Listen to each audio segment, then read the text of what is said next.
Uma boa noite a todos. Boa noite. Sempre agradecendo o convite. É sempre uma alegria voltar a essa casa. E nós rogamos ao nosso Divino Mestre, Jesus, que nos ampare em sua misericórdia e que amplie o nosso entendimento para as lições da noite. Viver em família. Esse tema realmente nos toca com muita profundidade. E por quê? Porque viver em família é um grande desafio. Ao mesmo tempo, é um importante aprendizado. Por isso que se diz que o lar é uma verdadeira escola, onde cada um tem a oportunidade de evoluir espiritualmente. Se Deus, nosso Pai Criador, criou essa necessidade de vida em família, é porque ela tem uma finalidade importante para o nosso progresso espiritual. A família, meus amigos, não é só um agrupamento de pessoas, mas a reunião de espíritos que aqui vêm com um programa espiritual estabelecido. Por essa razão, nós nem sempre convivemos com a família que gostaríamos. Ou seja, aquela família maravilhosa composta de pessoas generosas, tranquilas, compreensivas.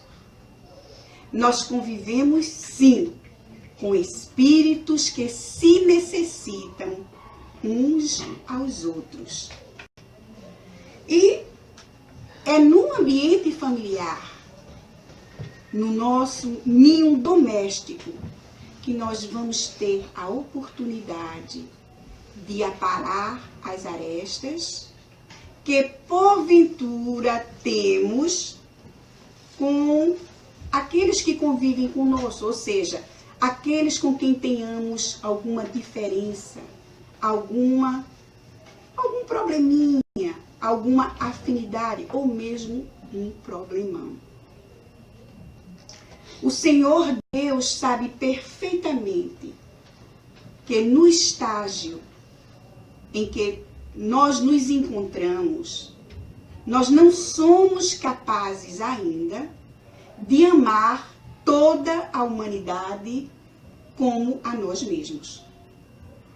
E é por essa razão que Ele, o nosso Senhor, distribuiu seus filhos em pequenas escolas chamadas lares, para que eles aprendam primeiro a amar o próximo mais próximo. Em nossas muitas existências, nós vamos aprendendo a amar de pais para filhos, de filhos para pais, de irmãos para irmãos, de avós para netos, de sobrinhos para tios e vice-versa, e por aí vamos. Quando nós amamos verdadeiramente um filho, nós também temos carinho pelos filhos alheios. Quando amamos com profundidade os nossos pais, os nossos avós, nós, na realidade, vamos ter carinho, vamos ter afinidade com qualquer pessoa de idade maior que cruze o nosso caminho. E é dessa maneira que os laços de afeto vão se solidificando. E isso acontece, é claro, aos poucos, não é com rapidez, para que um dia esses laços de afeto possam se estender por toda a grande família humana. Nós começamos assim dentro do nosso lar, com os nossos familiares. E através da lei da reencarnação, das muitas existências no corpo físico, que esses laços vão se solidificando. Vejam bem, se a gente imaginar a quantidade de reencarnações pelas quais passamos, e nessas reencarnações nós tivemos com certeza um pai, uma mãe, irmãos, avós, tios. E vejam bem como essa oportunidade em família, que nós temos, nos faz justamente fortalecer de família espiritual que temos. Vocês não podem imaginar a quantidade de espíritos familiares que temos no mundo espiritual e que eles estão lá velando por nós, nos ajudando sempre que é preciso. Então vemos que assim essa família espiritual, da qual falamos há pouco, vai cada vez mais se ampliando através do bem-querer. Então, a cada nova possibilidade de convívio, esses laços vão se solidificando. Como exemplo, nós temos também o amor pelos nossos amigos, que não fazem parte da nossa parentela corporal, mas, na realidade, nós temos, assim, grande afinidade. Muitas vezes nos pegamos a dizer, eu tenho tanta afinidade com fulano que é meu amigo, e não tenho essa mesma afinidade com meu irmão. Isso é natural, é muito natural. Mas, vejam bem, nós não podemos, de forma alguma, nos furtar dos deveres e obrigações que temos para com os nossos familiares, para com aquele grupo onde estamos colocados, aquele grupo onde nascemos.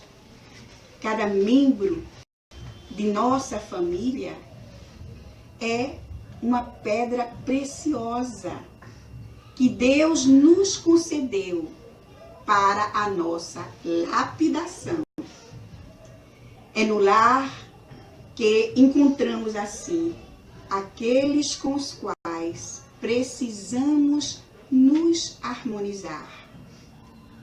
É ali no lar onde temos a oportunidade de construirmos um ambiente de forças, de segurança e de paz tão necessários aos desafios da vida.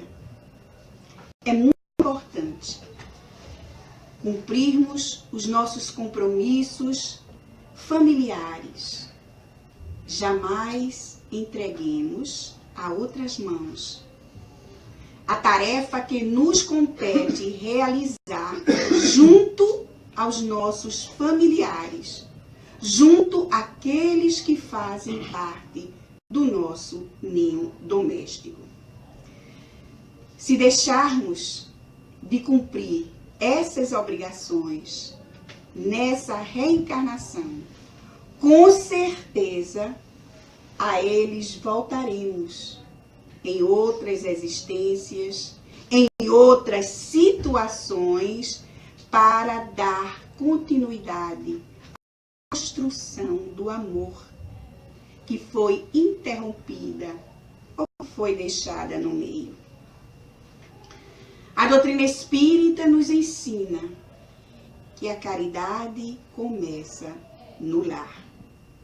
É ali, no nosso ninho doméstico, que aprendemos a colocar o nosso amor em ação, nos unindo assim às criaturas que amamos, mas também aquelas que o débito espiritual colocou junto ao nosso coração. É no lar que aprendemos não a praticar o bem, começando pela aceitação plena e consciente daquelas criaturas que nos cercam. Eles são, na realidade, testes para que possamos pôr em prática a indulgência, a paciência, o perdão, o amor. É verdade que muitas vezes sentimos que o peso da responsabilidade dentro do lar, o peso do trabalho, o peso da ingratidão está muito forte em nossos ombros.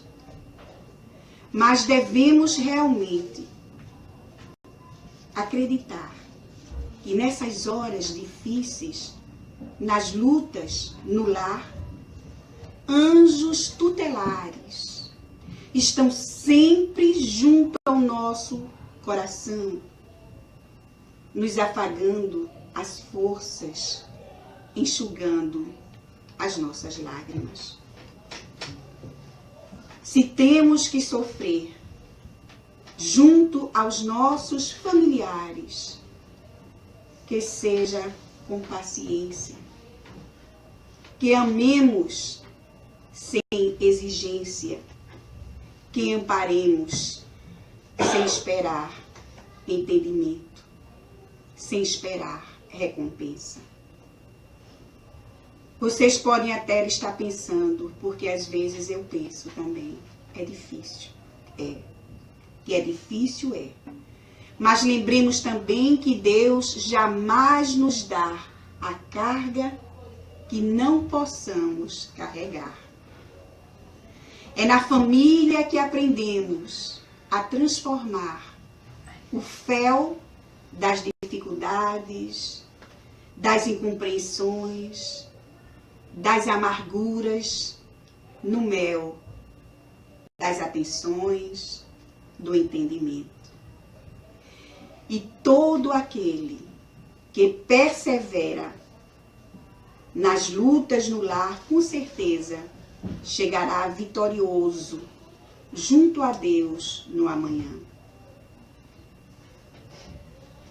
Uma mulher ia apressada na rua. E aí trombou com um senhor que vinha também em sua direção. E ela, nesse momento, pede desculpas a ele. Ah, me desculpe, eu não o vi. Ele também se desculpa. Enfim, os dois assim foram muito educados um com o outro. E essa mulher então termina o seu dia de trabalho e vai para casa. E na cozinha ela começa a preparar o jantar.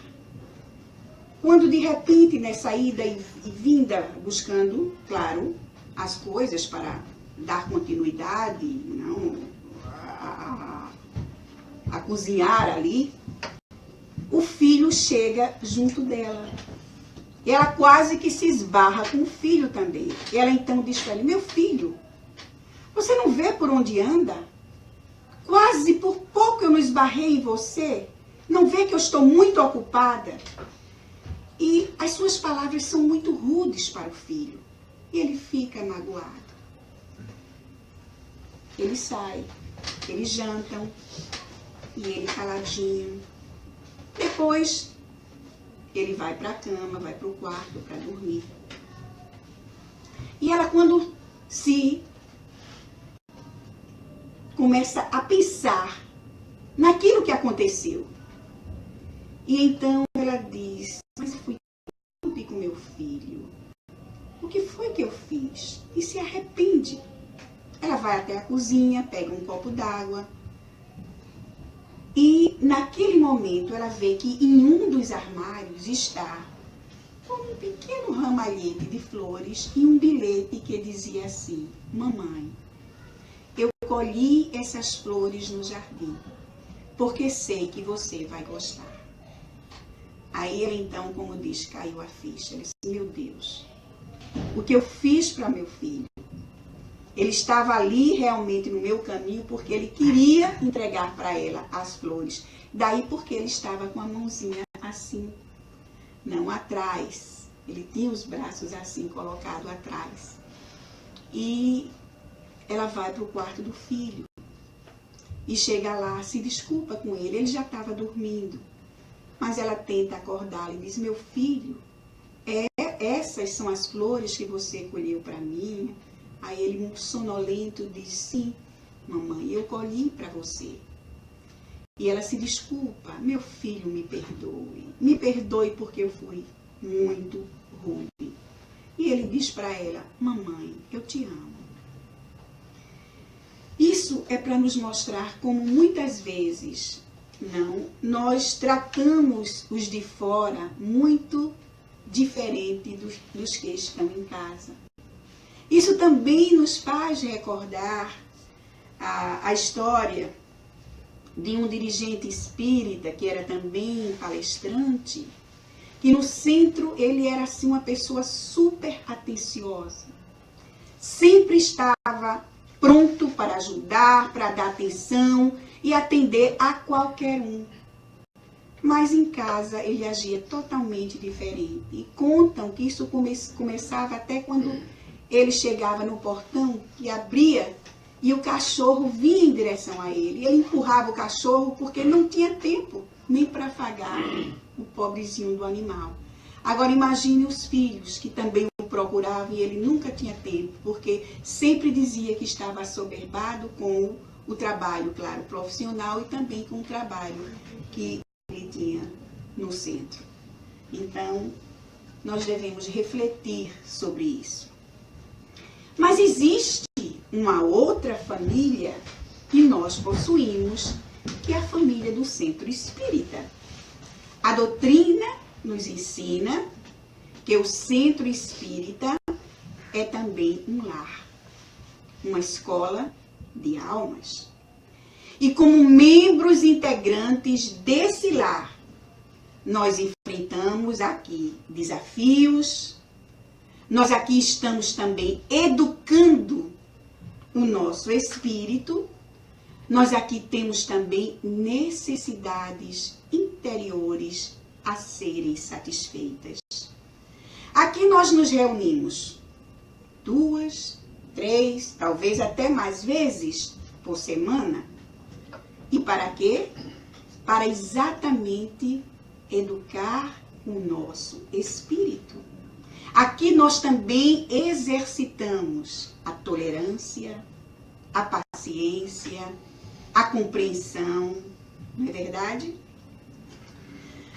Como no nosso grupo sanguíneo, vejam bem, aqui nós temos mais ou menos afinidades uns com os outros. Às vezes mais com um, às vezes mais com outros. O que é natural. Aqui, como em todo lar, nós discordamos, nós opinamos, nós concordamos, mas sempre com o objetivo de acertar, de nos tornar pessoas melhores. É por isso que estamos todos aqui. Nós somos almas que se necessitam, que se encontram, que convivem para servir e crescer juntas. O Espírita nos ensinam os mensageiros espirituais. É um companheiro de Jesus nos passos da experiência, que nem sempre faz aquilo que quer, mas que constantemente faz aquilo que deve. A família que possuímos nessa casa espera de nós o mesmo que a nossa família consanguínea. que trabalhemos pelo nosso bem-estar, que sejamos assim equilibrados, não só nos momentos alegres, mas nos momentos difíceis também.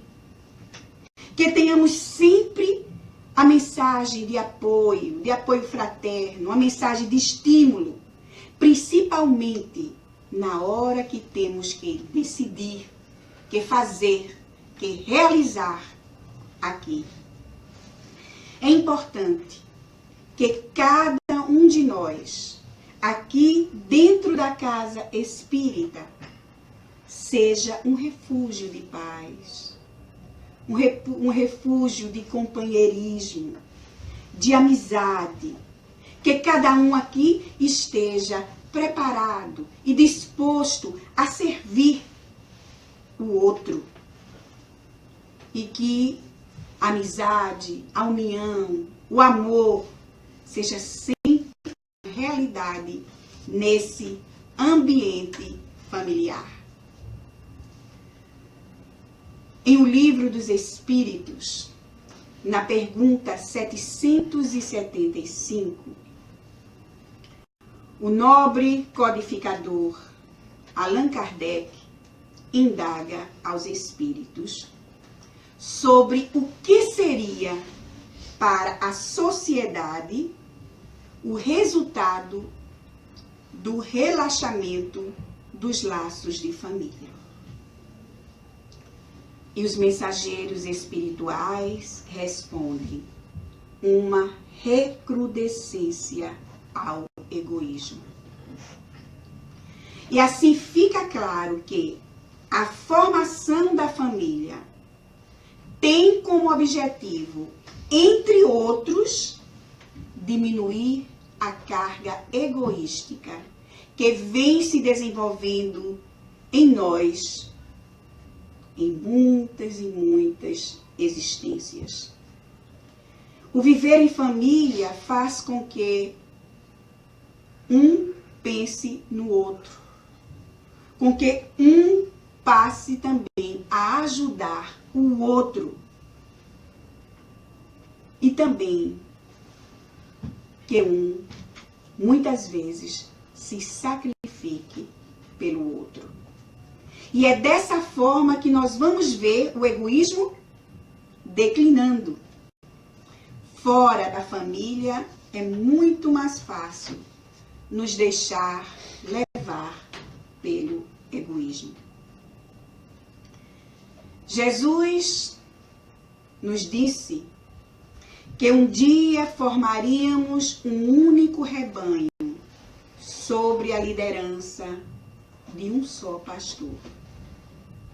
E a simbologia dessas palavras nos leva a pensar na unificação de todo gênero humano com uma só e imensa família, a ponto de consentir na coordenação de um só guia, de um só líder.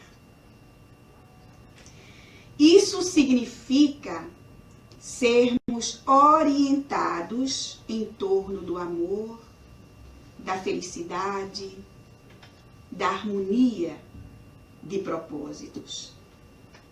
Mas para podermos vivenciar tudo isso, nós temos que começar em pequenos grupos. Grupos esses que nós chamamos de lares. O nosso grupo familiar. E esses grupos são verdadeiros laboratórios, onde aprendemos a conviver com espíritos de diferentes inclinações, diferentes gostos, diferentes posturas. Mas é nesse grupo familiar que nós vamos nos preparando para aprender a conviver com o resto da humanidade. É impossível, meus amigos, auxiliar o mundo se ainda não conseguimos auxiliar ou ser úteis a uma casa pequena onde Deus nos colocou.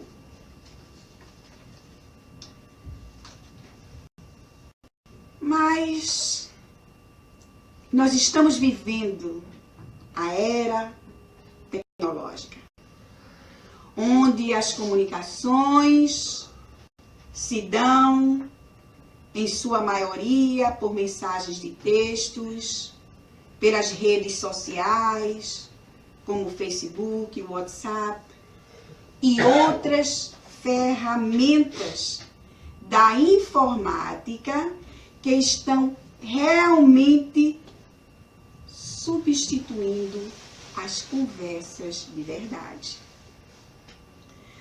Trazendo esse assunto para o lar, nós observamos o comportamento da família na casa, que mesmo estando todos no mesmo ambiente, mas estão separados por essas preciosidades da tecnologia atual. Nós vemos então os pais ali, cada um com o celular ou alguma outra coisa, se comunicando com o mundo através das redes sociais, recebendo textos, enviando textos, e os filhos ali também juntinhos, mas também ocupados com o computador, com os joguinhos eletrônicos. Então vemos assim que cada um deles ali acompanhado por essas preciosidades, como dissemos. Nós conhecemos uma família que mãe e filha vai sobrar assim tempo para quê? Para o lazer. Não para passarmos assim mais tempo com o nosso familiar, para convivermos mais com os nossos queridos. Mas acontece que parece que nós estamos fazendo exatamente o contrário. Não estamos sabendo aproveitar esse tempo que nos sobra, essas preciosidades da tecnologia nesse novo tempo. O homem de hoje se queixa de solidão, se queixa de depressão, de ansiedade e de medo. As estatísticas estão aí para mostrar um número assustador de transtornos de comportamento na área afetiva.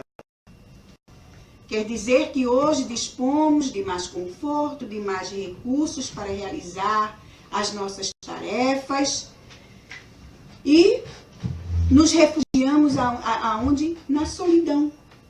E procuramos nos comunicar com os outros através de recursos virtuais. Estamos do saudável contato corporal. E é esse contato que enriquece os nossos sentimentos. Quando um casal está esperando um filho, a preocupação primeira vem em comprar ou alugar ou partir para uma casa com mais espaço, não? Um carro maior também, porque agora tem mais um membro da família.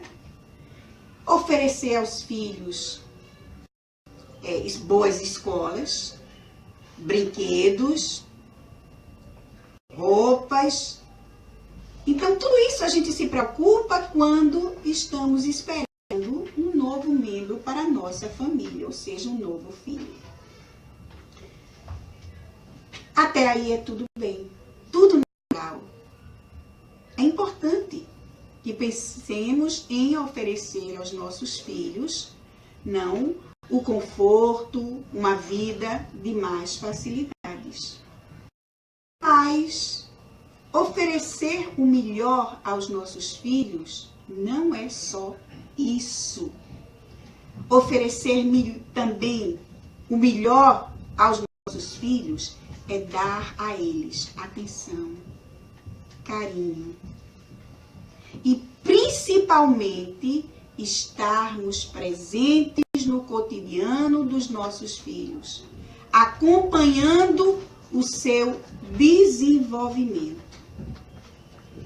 Oferecer o melhor aos nossos filhos é educá-los moralmente, é educá-los espiritualmente. O que ocorre é que nessa ânsia de oferecermos o melhor em termos de conforto material, em termos de bens materiais aos nossos filhos, nós passamos mais tempo fora de casa. E por quê? Para trabalhar mais e ganhar mais dinheiro para poder oferecer a ele esses bens. E muitas vezes, trabalhando muito lá fora, chegamos em casa cansados, claro, depois de um longo dia de trabalho. E descuidamos da atenção, ou de dar atenção aos nossos pequenos. É isso que ocorre. E agora pensamos, quantos pais não sofrem o cálice ante a rebeldia, a ingratidão dos filhos? Quantos não choram a falência de caráter do filho, descobrindo que eles agora não são mais aqueles seres celestes que o pai colocava nos braços ou a mãe acalentava no colo? É muito importante acompanharmos o desenvolvimento dos nossos filhos, estarmos presentes na sua vida, velar por eles através da oração, conversar, dialogar, procurar sempre saber o que está acontecendo com eles, o que é que eles pensam, o que é que eles querem, o que é que eles sentem. Se nossos filhos são nossas cruzes, são difíceis, devemos lembrar que aqui na terra não nascem santos. É natural que vivamos em lutas uns com os outros, mas isso tudo serve para o nosso aprendizado, para a nossa experiência na vida. Devemos procurar ser exemplo para os nossos queridos, já que o exemplo dissipa as sombras da rebeldia. É no lar que temos a servir tanto quanto possamos. É na família onde encontramos modelos de virtudes, mas também os seres viciosos. Mas existem razões imperativas para convivermos com eles. Deus não nos colocaria junto aos nossos filhos, aos nossos pais, aos nossos avós, a nossa parentela, se não houvesse um grande programa renovador e educador, tanto para nós quanto para eles. E o filho adolescente? Falar da adolescência é falar de uma fase de nossa vida. Todos passamos por ela. Mas é muito importante que os pais para lidar com essa fase, que não é nada fácil. Que os pais estejam preparados para lidar com os adolescentes ou aborrecentes, como muitos costumam. Essa fase que vai dos 12 aos 20 anos é bastante delicada e vem com mudanças físicas e mudanças psicológicas. É o período da incerteza, do descobrimento, da rebeldia, da contestação, onde muitas vezes os nossos jovens ficam à mercê de perigos como a bebida, as drogas, o sexo precoce. Cabelos coloridos, penteados extravagantes, roupas escuras, camisas folgadas ou muito apertadas, piercings no nariz, na língua, às vezes até nas partes íntimas do corpo, tatuagens, olhar voltado para o chão. O interessante é que eles sempre dizem que não querem despertar atenção, que não querem ser notados, mas muitas vezes se vestem realmente para serem notados. Eles têm uma linguagem própria, gírias, e às vezes fica dito que temos que passar para os nossos filhos. Tudo isso é muito necessário para que possamos orientá-los para o bem. E nós devemos praticar isso sempre, junto às nossas crianças, junto aos nossos adolescentes, não ajudando eles a atravessar esses períodos da vida. Nossos filhos são espíritos imortais como nós, que trazem consigo tendências e aptidões que devem ser lapidadas por nós, responsáveis pela sua educação. Um pai, uma mãe não deve temer o filho, e sim corrigir com energia quando houver necessidade. Pois é dessa maneira que Deus, nosso Pai, faz conosco. E espera também que façamos o mesmo com os nossos filhos, com aqueles seres que Ele confiou à nossa guarda. Mas não é só os pais que estão cercados de obrigações. Os filhos também. Nós, filhos, temos deveres divinos para com os nossos pais, para com aqueles que Deus também nos confiou como pais.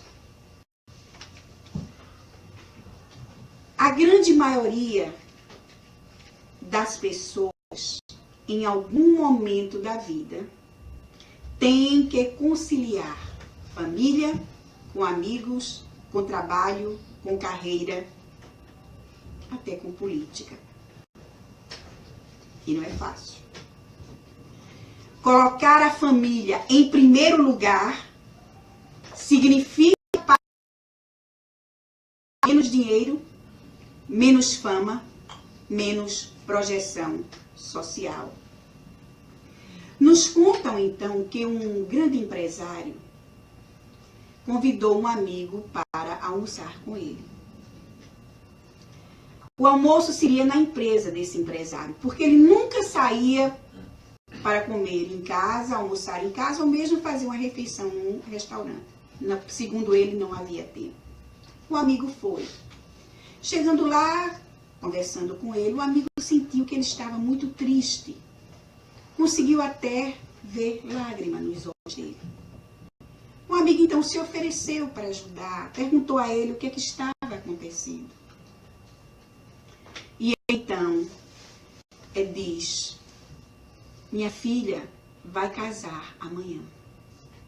E só agora a ficha caiu. Só agora eu pude descobrir que mal conheço minha filha, porque passei toda a minha vida me dedicando à empresa e esqueci de me dedicar à família. O amigo então procurou confortá-lo, foi embora e no caminho ele disse para ele mesmo que jamais iria agir como aquele empresário, não com relação à família. Quantas vezes, meus amigos, deixamos de ir a um jogo do filho, a apresentação de teatro da filha, por conta do trabalho ou de outra razão? Como nós podemos conciliar trabalho? É uma boa pergunta. Mas na dúvida, o melhor é termos sempre em mente que nenhum sucesso na vida compensa um fracasso em família.